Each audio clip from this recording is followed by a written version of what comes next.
अब हम आते हैं इसके सेक्शन नंबर 31 के ऊपर। ये बात करता है form and contents of arbitral award. अब इसमें बोला ये कि लास्ट में जब आप एक आर्बिट्रल अवार्ड दोगे तो वो राइटिंग में होना चाहिए एंड जो भी मेंबर्स है ट्रिब्यूनल के उनको साइन करना पड़ेगा उस अवार्ड के ऊपर। ओके, जो इसका क्लॉज 2 है वो ये बोलता है कि जो सिग्नेचर्स हैं मेजॉरिटी मेंबर्स के, यानी कि जो मेजॉरिटी डिसाइड कर रही है कि इस पार्टी की फेवर में डिसीजन आना चाहिए, तो उन सारे मेजॉरिटी मेंबर्स के आपको साइन चाहिए होंगे। एंड अगर सपोज उनमें से कोई भी मेंबर साइन नहीं कर पाता है तो वो रीजन देगा कि मैं क्यों साइन नहीं कर रहा हूँ इस डॉक्यूमेंट के ऊपर, इस अवार्ड के ऊपर। ओके, तो हमको इसे ये समझ में आता है कि जो मेंबर एग्री नहीं कर रहा है, जो मेंबर एग्री नहीं कर रहे हैं अवार्ड से, उनको साइन करने की जरूरत नहीं है। सिर्फ मेजॉरिटी मेंबर्स को ही यहाँ पे बोला गया है कि आपको साइन करने पड़ेंगे। एंड अगर नहीं कर पा रहे तो आपको रीजन देना पड़ेगा कि क्यों आप नहीं कर रहे हो साइन। जो इसका क्लॉज 3 है वो ये बोलता है कि पार्टीज ने अगर इसको डिसाइड किया हुआ है कि अवार्ड के लिए कोई भी रीजन देने की जरूरत नहीं है, पहले से ही डिसाइड किया हुआ है इन्होंने, तो यहाँ पे रीजन देखने की कोई भी जरूरत नहीं होगी ट्रिब्यूनल को। या फिर सेक्शन 30 में हमने पढ़ा था ना कि वो हो रहा है, सेटलमेंट हो रहा है, उसके बेसिस पे अवार्ड पास हो रहा है। अगर वैसा कुछ होता है इन दिस केस ऑल्सो, जो अवार्ड है उसके लिए आपको रीजन देने की जरूरत नहीं है। ओके, अब जैसा क्लॉज 4 है वो सिंपल सी बात बोलता है कि अवार्ड के ऊपर डेट एंड प्लेस होना चाहिए कि कौन से प्लेसेस में हुई है ये आर्बिट्रेशन और किस डेट को आप इस अवार्ड को दे रहे हो। सिंपल सी बातें बोलता है ये। क्लॉज 5 जो है इसका वो बोलता है कि जब अवार्ड दे दोगे आप, उसके बाद जो साइंड कॉपी है वो हर पार्टीज को आप डिस्ट्रीब्यूट कर दोगे। जो इसका क्लॉज 6 है वो ये बोलता है कि जो हमारी ट्रिब्यूनल है वो इंटरिम आर्बिट्रल अवार्ड भी मेक कर सकती है। सपोज एक इशू में, सॉरी केस में 6 इश्यूज थे, 6 इश्यूज थे एक केस में। इन 6 इश्यूज में से सपोज एक इशू पे जो हमारी ट्रिब्यूनल है वो इंटरिम आर्बिट्रल अवार्ड मेक कर सकती है, यानी कि फॉर द टाइम भी वो बोल सकती है कि हम इस इशू को इस तरीके से डिसाइड कर रहे हैं। तो अभी फाइनल अवार्ड नहीं आया है, लेकिन उससे पहले ही एक इशू पे इंटरिम अवार्ड आ चुका है। तो ये भी पावर है हमारी ट्रिब्यूनल के पास। अब जो सा क्लॉज 7 है वो ये बोलता है कि अगर अवार्ड में कुछ पैसे देने की बात हुई है तो उसके ऊपर आप प्रिंसिपल अमाउंट भी अवार्ड कर सकते हो, साथ में इंटरेस्ट भी लगा सकते हो प्रिंसिपल अवार्ड के ऊपर। सपोज ट्रिब्यूनल डिसाइड करती है कि बी को 50,000 रुपये देने ए को, तो यहाँ पे 50,000 रुपये नॉर्मल भी आप बोल सकते हो देने के लिए, या फिर ये भी बोल सकते हो कि 50,000 प्रिंसिपल अमाउंट और इसके ऊपर 6% इंटरेस्ट पर एनम के हिसाब से आपको एक्स्ट्रा देना पड़ेगा। तो ऐसा अवार्ड करा जा सकता है।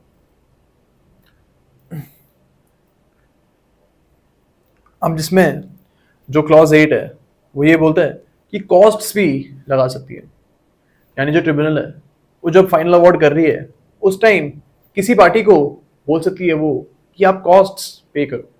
नॉर्मली उसी पार्टी को आप बोलते हो जो हार रही होती है।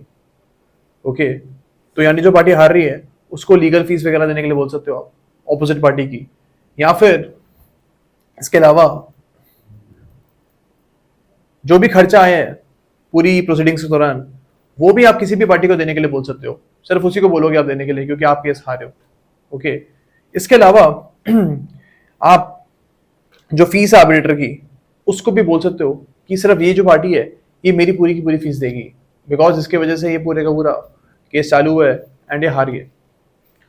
तो ये सब के बारे में, कॉस्ट के बारे में हमको सेक्शन नंबर 31A भी बोलता है। तो इसमें भी सिमिलर बातें बोली गई हैं कि कॉस्ट आप क्यों लगाओगे, किस पार्टी के ऊपर लगाओगे। तो ये हम ऑलरेडी डिस्कस कर चुके हैं कि जो हारने वाली पार्टी है नॉर्मली वही कॉस्ट देगी, और कॉस्ट में क्या क्या इंक्लूड होगा।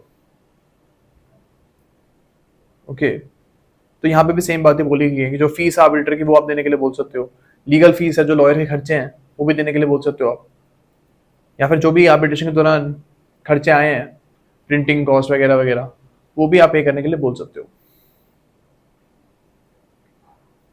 जिसका क्लॉज 2 है वो भी हम डिस्कस कर ही चुके हैं कि जो हारने वाली पार्टी है नॉर्मली उसी को हम बोलेंगे कि आप कॉस्ट को पे करो, लेकिन जो कोर्ट है वो ऐसा हमेशा नहीं करेगी। कभी कभी वो ये भी कर सकती है कि जो जीतने वाली पार्टी है अगर उसने कुछ गलत काम किया था, उसकी वजह से कुछ डिले हुआ था, तो उसको भी कॉस्ट देने के लिए आप बोल सकते हो। अब क्या क्या चीजों आप देखोगे, क्लॉज 3 का बोलता है कि आप कंडक्ट ऑफ द पार्टीज देखोगे, ये देखोगे कि कौन सी पार्टी जीती है। इन सब चीजों के बेसिस पे आप डिसाइड करोगे कि कौन सी पार्टी कॉस्ट को देगी। ओके, ये भी बोल सकते हो, आप देख सकते हो कि कोई फ्रिवलस काउंटर क्लेम किया है या फिर नहीं किया हमारे डिपेंडेंट ने, यानी सॉरी रिस्पोंडेंट ने, यानी कि कुछ उसने फालतू में काउंटर क्लेम कर दिया जिसकी वजह से डिले हो चुका है। ये अगर उसने किया है तो उसके ऊपर कॉस्ट लगाई जा सकती है। तो इन चीजों के बारे में हमको बस पढ़ना है सेक्शन नंबर 31A में। एग्जाम पॉइंट ऑफ व्यू से यही चीज इंपॉर्टेंट है बस।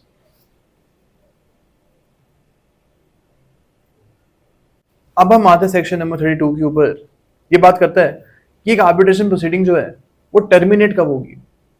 वो टर्मिनेट तभी होगी जब एक फाइनल अवार्ड आ जाएगा, यानी कि जब आर्बिट्रल ट्रिब्यूनल डिसाइड करती है कि यस अब हम एक फाइनल अवार्ड पास कर रहे हैं, उस टाइम पे जो ट्रिब्यूनल है उसका जो मैंडेट है वो टर्मिनेट हो जाएगा। ओके, या फिर अगर जो हमारे क्लेमेंट है उन्होंने अपने क्लेम को विड्रॉ कर लिया, उस टाइम पे भी जो आर्बिट्रल ट्रिब्यूनल है उसका मैंडेट टर्मिनेट हो जाएगा।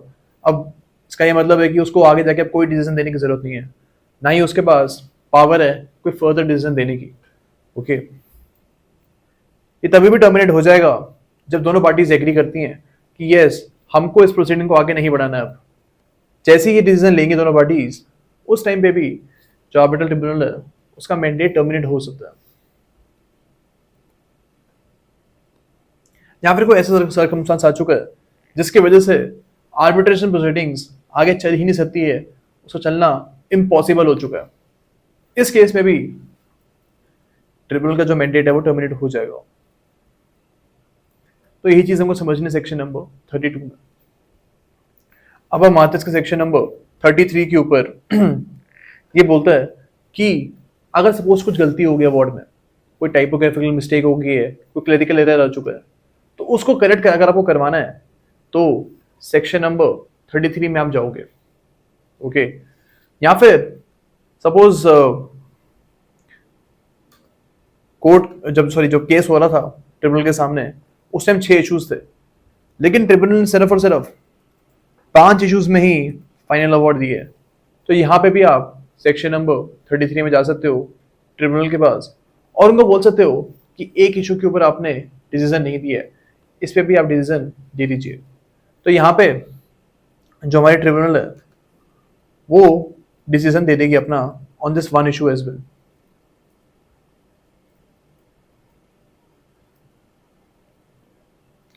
अब इसमें जिसका क्लॉज 2 है वो ये बोलता है कि जो करेक्शन करनी है, अगर आपको कोई टाइपोग्राफिकल एरर वगैरह है वहां पे आपको करेक्शन करनी है तो 30 डेज के अंदर अंदर आपको वो ठीक करना पड़ेगा। ओके, इसका जो क्लॉज 3 है वो ये बोलता है कि ट्रिब्यूनल जो है वो खुद से भी अपने आप से भी इस गलती को ठीक कर सकती है, यानी उसके ऊपर कोई एप्लीकेशन सर्व नहीं हुई है। In that case as well on own वो ठीक कर सकती है उस गलती को। तो क्लॉज 4 है वो ये बोलता है कि अगर किसी भी पार्टी को लगता है अगर कि एक इशू रह गया तो 30 डेज के अंदर अंदर आपको एप्लीकेशन लगानी पड़ेगी कि आपने इस पर्टिकुलर इशू पे डिसीजन नहीं दिया है, वो आप कर दीजिए। एंड जो उसका सबसेक्शन 5 है वो बोलता है कि अगर ट्रिब्यूनल को लगता है कि हाँ हमने इस इशू पे डिसीजन नहीं दिया है तो with in 60 days of the request वो डिसीजन दे देगा उस पर्टिकुलर इशू के ऊपर।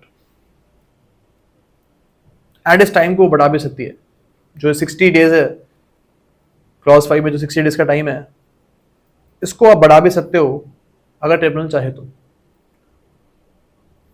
तो यही चीज के बारे में हमको सेक्शन नंबर 33 में बोला गया। एग्जाम पॉइंट ऑफ व्यू से हमको यही चीज समझनी है इसमें बस। अब हम आते हैं इसके सेक्शन नंबर 34 के ऊपर। ये काफी इंपॉर्टेंट है from exams point of view. ये बात करते हैं setting aside of arbitral award, यानी कि आर्बिट्रल अवार्ड आ चुका है, अब उसको आपको सेट असाइड कराना है, ये आपको डिक्लेयर करवाना है कि ये इलीगल है, इसकी कोई वैलिडिटी नहीं है। तो उसका क्या प्रोसीजर होगा? इसका क्लॉज 1 बोलता है कि हम सबसेक्शन 2 सबसेक्शन 3 में जो ग्राउंड्स हैं उनके बेसिस पे जो अवार्ड है उसको चैलेंज करवा सकते हैं। तो हमको जाना पड़ेगा सबसेक्शन 2 के ऊपर। पहले तो जो इसका सब क्लॉज 2 है वो ये बोलता है कि पार्टीज इन ग्राउंड्स के ऊपर ही जो है सेट डिसाइड करा सकती है अवार्ड को। तो स्पेसिफिक ग्राउंड्स हमको दिए हुए हैं, इनके ही बेसिस पे आप अवार्ड को सेट डिसाइड करवा सकते हो। फर्स्ट इसका बोलता है a party was under some incapacity. Suppose कोई भी पार्टी अगर सब माइनर है, कॉन्ट्रैक्ट वो कर ही नहीं सकती थी और इस चीज को ट्रिब्यूनल ने डिस्कस किया ही नहीं था, तो अगर ये चीज मिस हो गई ट्रिब्यूनल से तो फिर जो भी अवार्ड डाला है उसने उसको आप सेट डिसाइड करवा सकते हो, because one of the parties were under some incapacity. Second इसका बोलता है कि अगर जो एग्रीमेंट है वही वैलिड नहीं था, वही इनवैलिड था, उसमें कुछ गलत बात बोली गई थी जो इंडिया में इन्फोर्स नहीं हो सकता, यहां पे भी in this case as well the award can be set aside. उसका थर्ड पार्ट है वो ये बोलता है कि अगर सपोज अपॉइंटमेंट ऑफ आर्बिट्रेटर के रिगार्डिंग एक पार्टी को सफिशिएंट नोटिस नहीं मिला था, उसके नोटिस के बगैर ही आर्बिट्रेटर अपॉइंट हो चुका था, इस केस में भी जो अवार्ड है उसको आप सेट असाइड करवा सकते हो। फोर्थ है जो इसका वो बोलता है कि अगर सपोज जो ट्रिब्यूनल है उनको डिसाइड करना था कि whether B has breached the contract or not, B has breached the contract or not, लेकिन ट्रिब्यूनल ने इसके ऊपर तो डिसीजन लिया ही है, लेकिन इसके अलावा 4-5 बातें उसके ऊपर और डिसीजन ले लिया। अब जो एग्रीमेंट था उसमें उन बातों के बारे में जिक्र था ही नहीं, लेकिन फिर भी ट्रिब्यूनल ने उसके ऊपर डिसीजन दे दिया, तो यहाँ पे उसने अपने मैंडेट से एक्स्ट्रा चीजों के ऊपर डिसीजन ले लिया। तो जो एक्स्ट्रा चीजों के ऊपर उसने लिया है डिसीजन, इसको आप सेट असाइड करवा सकते हो। और जो एग्रीमेंट में लिखा था अगर उसका कुछ भी ब्रीच होता है और उसके ऊपर अगर डिसीजन आता है को जो ट्रिब्यूनल है उसका, तो सिर्फ वही वैलिड रहेगा एंड बाकी जो एक्सेस चीजें हैं उसको आप सेट असाइड करवा सकते हो। तो यही हमारा क्लॉज 4 और उसका प्रोवाइजो बोलता है। जो उसका फिफ्थ है वो ये बोलता है कि अगर जो हमारी ट्रिब्यूनल है उसका composition according to the agreement नहीं हुआ है, तो उस एग्रीमेंट में लिखा था कि ट्रिब्यूनल जो है उसमें सारे के सारे लोग साइंटिस्ट ही होंगे और इस टाइप ऑफ कॉन्स्टिट्यूशन नहीं हुआ था, जो हमारे आर्बिट्रेटर थे वो लॉयर थे। यहाँ पे अगर कोई भी अवार्ड आता है तो उसको आप सेट असाइड करवा सकते हो, ओके, बिकॉज एग्रीमेंट को यहाँ पे नहीं माना गया, okay.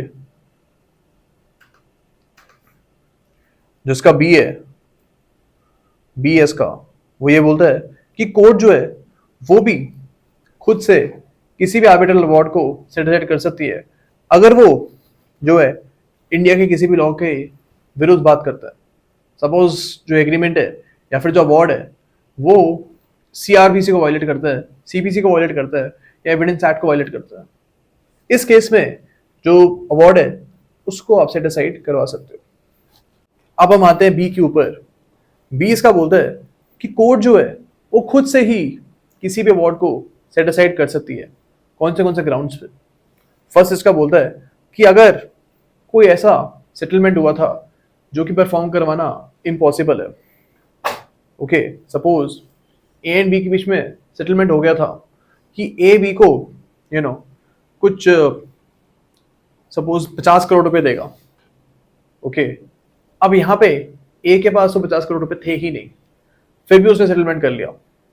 Now this is incapable of performing and अगर इसके बेसिस पे एक अवार्ड पास हो जाता है तो फिर उसको आप सेट असाइड करवा सकते हो, बिकॉज सेटलमेंट इटसेल्फ उसको आप ही इन्फोर्स नहीं करवा सकते हो, ओके।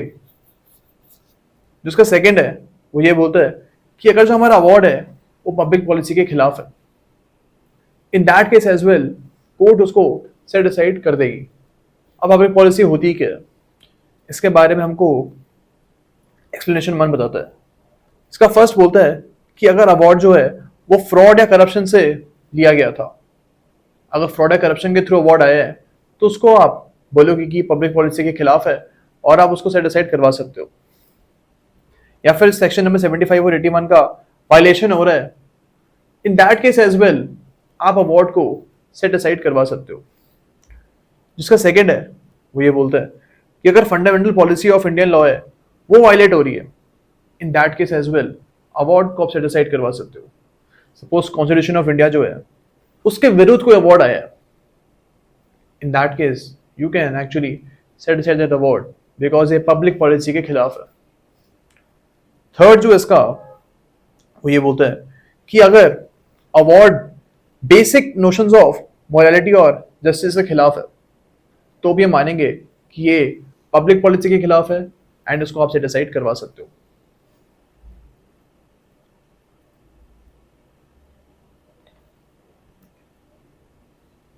तो हमको यही चीज के बारे में समझना है। इसमें जो हमारा एक्सप्लेनेशन 2 है वो ये बोलता है कि जब आप देखोगे कि fundamental policy of India breach हो रही है या फिर नहीं हो रही है, जब आप इस को एग्जामिन करोगे तब आप केस के मेरिट्स के ऊपर नहीं जाओगे, सिर्फ आप ये चीज देखोगे कि fundamental policy of India violate हो रही है या फिर नहीं हो रही है। आप हर इशू को दोबारा से सुनने नहीं बैठ जाओगे। ओके, जो इसका 2A है वो ये बोलता है कि अगर एक इंटरनेशनल कमर्शियल आर्बिट्रेशन में अवार्ड आया है, यानी एक पार्टी इंडियन थी दूसरी पार्टी दूसरी कंट्री की थी, कोई यूके की थी, तो ऐसा कोई आर्बिट्रेशन के ऊपर अगर अवार्ड आ रहा है, इन दिस केस इसको भी आप सेट असाइड करवा सकते हो अगर अवार्ड पेटेंटली इलीगल है। अब पेटेंटली इलीगल कब होगा अवार्ड, जब किसी भी इंडियन लॉ को वो वायलेट करता है तो, या फिर कॉन्स्टिट्यूशन ऑफ इंडिया को वायलेट करता है, तो हम मानेंगे कि अवार्ड पेटेंटली इलीगल है। ओके, इसमें जो प्रोवाइजो है वो ये बोलते हैं कि on erroneous application of law only on this ground आप सेट असाइड नहीं करवा सकते हो। सपोज ये आता है कोर्ट के पास एंड कोर्ट के पास वो बोलता है कि आप इस अवार्ड को सेट असाइड करवा दीजिए, लेकिन ग्राउंड क्या है के पास यही है कि ट्रिब्यूनल ने एविडेंस एक्ट को सही तरीके से अप्रिशिएट नहीं किया, तो merely on this particular ground आप सेट असाइड नहीं करवा सकते हो। इसके अलावा कोई दूसरा ग्राउंड होगा जो हमने ऊपर पढ़े हैं अभी, उनमें से कोई ग्राउंड होगा तभी आप सेट असाइड कराओगे अवार्ड को। तो हमको इसमें ये चीज समझनी है कि merely on the basis of wrong application of a particular law आप अवार्ड को सेट असाइड नहीं करा पाओगे। अब जिसका क्लॉज 3 है वो ये बोलता है कि जो हमारी सेटिंग असाइड की एप्लीकेशन है वो अवार्ड के आने के 3 महीने के अंदर आपको फाइल करनी पड़ेगी। यानी अगर अवार्ड आ चुका है तो उसके 3 महीने के अंदर अंदर आपको सेक्शन 34 की एप्लीकेशन लगानी पड़ेगी। और अगर आप डिले कर देते हो, इन दैट केस कोर्ट जो है आपके डिले को माफ कर सकती है, लेकिन आपको जो रीजन है वो जेन्युइन होना चाहिए। तो if your reason is genuine then even after 3 months आप एप्लीकेशन को फाइल कर सकते हो। जैसा क्लॉज 4 है वो बोलता है कि सपोज एक एप्लीकेशन फाइल हुई है सेक्शन नंबर 34 के अंडर। अब यहाँ पे कोर्ट को लगता है कि यस कुछ गलती तो है, जो ट्रिब्यूनल है उसने कुछ थोड़ी गलती करी है, तो यहाँ पे ट्रिब्यूनल को कोर्ट ये बोल सकती है कि आप इस गलती को ठीक करिए, एंड जब तक आप गलती को ठीक कर रहे हो तब तक हम जो हमारे कोर्ट की प्रोसीडिंग्स हैं इसको एडजर्न कर रहे हैं। फिर जो ट्रिब्यूनल है वो गलती को ठीक करेगी एंड उसके बाद दोबारा फ्रेश अवार्ड पास करेगी। ओके, तो ये पावर सेक्शन नंबर 34 है क्लॉज 4 में। अब हम आते इसके सब सेक्शन 5 के ऊपर। ये बोलता है कि सेक्शन 34 की जो एप्लीकेशन है ये तभी आप फाइल करोगे जब आपने ऑपोजिट पार्टी को एक नोटिस पहले दे दी है। तो जब आपने नोटिस सर्व कर दी है उसके बाद ही आप सेक्शन 34 की एप्लीकेशन फाइल करोगे। जिसका 6th है क्लॉज वो ये बोलता है कि जब आपने नोटिस सर्व कर दिया है ना सब सेक्शन 5 में ऑपोजिट पार्टी को, उसके 1 साल के अंदर अंदर हमें सेक्शन 34 की एप्लीकेशन को डिस्पोज ऑफ करना है, तो कोर्ट के ऊपर ये रिस्पॉन्सिबिलिटी है that with in 1 year from the notice उनको केस को डिस्पोज ऑफ करना पड़ेगा। तो यही हमारा सेक्शन 34 बोलता है। अब हम आते हैं इसके चैप्टर नंबर 8 के ऊपर, जो कि बात करता है finality and enforcement of arbitral awards के बारे में। सेक्शन 35 इसका ये बोलता है कि जो भी हमारा आर्बिट्रल अवार्ड है वो फाइनल एंड बाइंडिंग होगा पार्टीज के ऊपर एंड उसको इन्फोर्स करवा सकती है पार्टी। सपोज अवार्ड यह है कि ए को 50,000 रुपये बी को देने हैं, ओके। अब ये जो अवार्ड है ये फाइनल है, बाइंडिंग है, और बी जो है वो कोर्ट में एप्लीकेशन डाल सकता है कि मेरे को इस अवार्ड की इन्फोर्समेंट कराइए, 50,000 रुपया मेरे को ऐसे दिलवाइए, एंड जो हमारे कोर्ट्स हैं वो इसको सुनेंगे एंड 50,000 रुपये दिलवा सकते हैं बी को। अब हम आते सेक्शन नंबर 36 के ऊपर, ये बात करते हैं कि एनफोर्समेंट कराने का मेथड क्या होगा। तो वही जो हमारा एग्जांपल है 50,000 रुपीज वाला, तो यहाँ पे बी को अगर रेमेडी चाहिए तो वो कैसे जाएगा कोर्ट के पास? वो जाएगा according to the rules of civil procedure code. तो सीपीसी में जो एग्जीक्यूशन ऑफ डिग्री के रिगार्डिंग रूल्स है ना, वही रूल्स आप यहाँ पे भी फॉलो करोगे। तो ऑर्डर नंबर 21 हम देखेंगे एंड सेक्शन नंबर 35 से लेके 74 तक सीपीसी के, वहाँ पे एग्जीक्यूशन ऑफ डिग्री के रिगार्डिंग रूल्स गिवन है। तो वही रूल्स हम यहाँ पे भी अप्लाई करेंगे अगर बी को 50,000 रुपये निकलवाने हैं तो।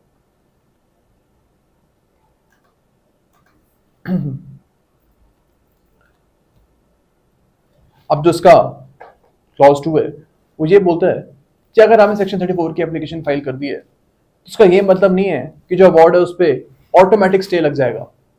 वो अवार्ड फिर भी इन्फोर्स हो सकता है, लेकिन अगर सेक्शन 34 एप्लीकेशन हमने फाइल करी है एंड कोर्ट ने स्टे लगा दी है अवार्ड के ऊपर, तो इन दैट केस आप उस अवार्ड को फिर इन्फोर्स नहीं करवा सकते। ओके, तो आपको स्टे पहले लेके आना पड़ेगा कोर्ट से सेक्शन 34 के अंडर, तभी स्टे लगेगा, ऑटोमेटिक स्टे नहीं लग जाएगा। ओके, जो इसका क्लॉज 3 है वो ये बोलता है कि ये अगर कोर्ट को लगता है कि अवार्ड पे स्टे लगाना चाहिए, then in that case court उस अवार्ड पे स्टे लगा देगा एंड उस पर वो एक रीजन ऑर्डर पास कर सकते हैं स्टे का। अब जो उसका प्रोवाइजो है वो ये बोलता है कि अगर आप एक मनी डिक्री के, अगर आप एक मनी अवार्ड के ऊपर स्टे लगा रहे हो, जो हमारा मनी अवार्ड ही तो है कि बी को ये बोला गया था कि 50,000 रुपये आप ए को दो, ओके, या सॉरी ए को बोला था 50,000 रुपये बी को दो। तो यहाँ पे इस पे अगर आपको स्टे लगाना है then of course you will have to be governed by the rules of civil procedure code. तो इस सिंपल सी बारे में प्रोवाइजो बोलता है। जो इसका सेकेंड प्रोवाइजो है वो ये बोलता है कि अगर फ्रॉड या करप्शन के थ्रू कोई अवार्ड आया है, इन दैट केस कोर्ट उसके ऊपर अनकंडीशनल स्टे लगा सकता है। तो विदाउट एनी कंडीशन उस पर स्टे लग जाएगा। ओके, अब हम आते सेक्शन नंबर 37 के ऊपर, जो कि बात करता है अपीलेबल ऑर्डर्स के बारे में, यानी कि कौन से ऐसे ऑर्डर हैं जिनके खिलाफ हम अपील फाइल कर सकते हैं इस एक्ट के अंडर। इसका जो ए है वो ये बोलता है refusing to refer the parties to arbitration under section 8। तो यानी अगर कोर्ट जो है वो पार्टीज को आर्बिट्रेशन में नहीं भेजती है, उस केस में हम जो है उस ऑर्डर के खिलाफ अपील फाइल कर सकते हैं। सेक्शन 8 में हमने देखा था कि अगर कोई भी पार्टी रिफ्यूज करती है आर्बिट्रेशन स्टार्ट करने के लिए, देन आप कोर्ट में अप्रोच कर सकते हो एंड कोर्ट ऑर्डर पास कर सकती है कि हम पार्टीज को आर्बिट्रेशन में भेजेंगे या फिर नहीं भेजेंगे। तो अगर कोर्ट नहीं भेजती है उसके खिलाफ ही आप अपील फाइल कर सकते हो। लेकिन yes, if the court refers party to arbitration, अगर वो पार्टीज को आर्बिट्रेशन के लिए भेज देती है कि आप स्टार्ट करिए आर्बिट्रेशन प्रोसीडिंग्स, इस ऑर्डर के खिलाफ अपील फाइल नहीं हो सकती है, बिकॉज यहाँ पे सिर्फ रिफ्यूजल के बारे में ही बात करी गई है। ओके, जो इसका बी है वो ये बोलता है कि अगर कोर्ट जो है वो इंटरिम मेजर, सेक्शन 9 में इंटरिम मेजर्स हमने पढ़े थे, उसको अगर ग्रांट करती है या फिर रिफ्यूज करती है, दोनों के खिलाफ आप अपील फाइल कर सकते हो। सपोज एक पर्सन है, ये कोर्ट को बोलता है कि जो रिस्पोंडेंट है बी, इनको आप बोलिए कि जो प्रॉपर्टी है उसको सही से ध्यान रखे, उसको खराब ना होने दे।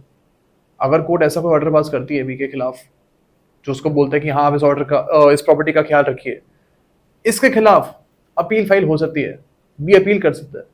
लेकिन अगर कोर्ट मना कर देता है ए को कि हम ऐसा कोई ऑर्डर पास नहीं करने वाले हैं, इसके खिलाफ भी A can appeal in the court.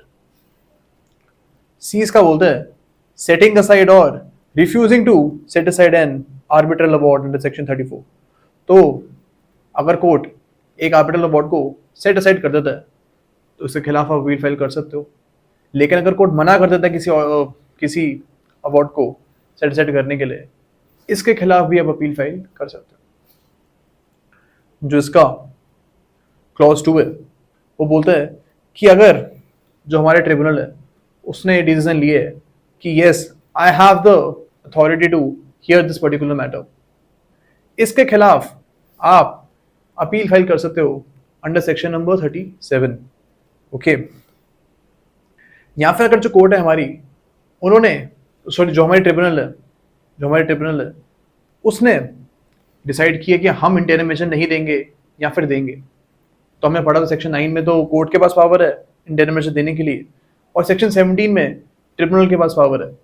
तो अगर ट्रिब्यूनल जो है वो एक इंटेरिम मेजर देता है या फिर नहीं देता, इसके खिलाफ भी आप अपील फाइल कर सकते हो। जो इसका क्लॉज 3 है वो ये बोलता है कि सेकेंड अपील फाइल नहीं हो सकती है। अगर आपको कोई भी अपील फाइल करनी है अंडर दिस सेक्शन तो आप एक ही बार कर सकते हो, सेकेंड अपील आप फाइल नहीं कर सकते हो। हाँ, लेकिन सुप्रीम कोर्ट जाने का अधिकार आपके पास हमेशा है। तो आर्टिकल 136 में अगर आपको special leave petition supreme court में फाइल करनी है तो वो राइट आपसे कोई नहीं छीन सकता। एंड ऑब्वियसली आपको पता होगा कि मेजोरिटी ऑफ द केसेस में एसएलपी कोर्ट जो है, सुप्रीम कोर्ट जो है वो डिक्लाइन कर देती है। ओके, बिकॉज मेजोरिटी वो फ्रिवलेस ही होती है। बहुत कम आप देखने को मिलेगा कि एसएलपी जो है वो एडमिट हो रही है। ओके, तो यही चीज के बारे में हमको समझना है सेक्शन नंबर 37 में।